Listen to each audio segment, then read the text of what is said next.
Okay, class, may bagong transfer eh. Marhaba, ako nga pala si Romina, nanggaling sa Mindanao at ako ay isang Muslim.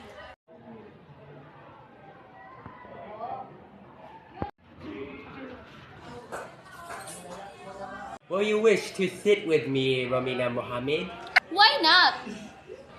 Have you ever heard of a place called Nirvana? It's a place of peace, Muhammad. From the word respect, irespeto ang bawat isa sa kabila ng pagkakaiba.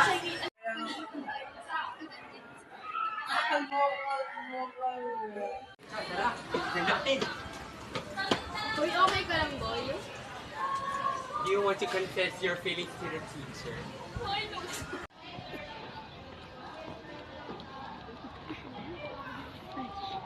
Mga problema nyo. Kasi ma'am, meron siyang problema po si Muhammad Romina po.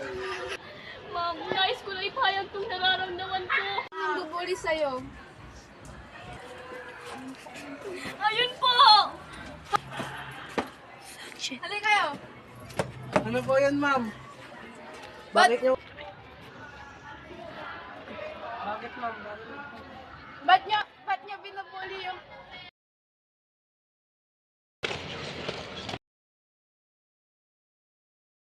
Romina, pinapaabot na tayo ni CJ. Ay, bakit nasan na siya? Wala na siya nag-transfer na siya. Wala, bakit naman? Nahiya ata sa ginawa niya sa'yo. Yun lang, para dun lang. Oo eh. Salamat sa pag-abot nito, ha? Walang ano man.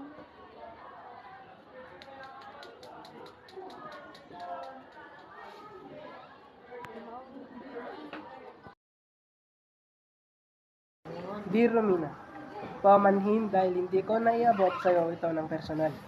Ang totoo ay hindi ko kayang iabot to sa'yo. Dahil hindi ko na alam kung anong mukha ang iharap ko sa'yo. Hihingi ng tawad, CJ.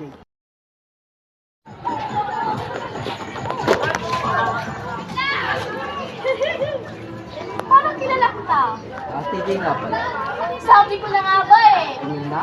Oo, ako nga. Sorry nga pala sa nakaraan. Wala yun, kalimitan ko yan, matagal naman na. Kaya kaya ay nalang kita Kumusta ka na pala? Okay lang. Ikaw ay. Okay lang naman, tanong ko lang, may jowa ka na? Wala po. Ikaw. Wala rin eh. Anong balak mo? Gahanap pa lang. Pati ito na lang. Ha? Pero joke.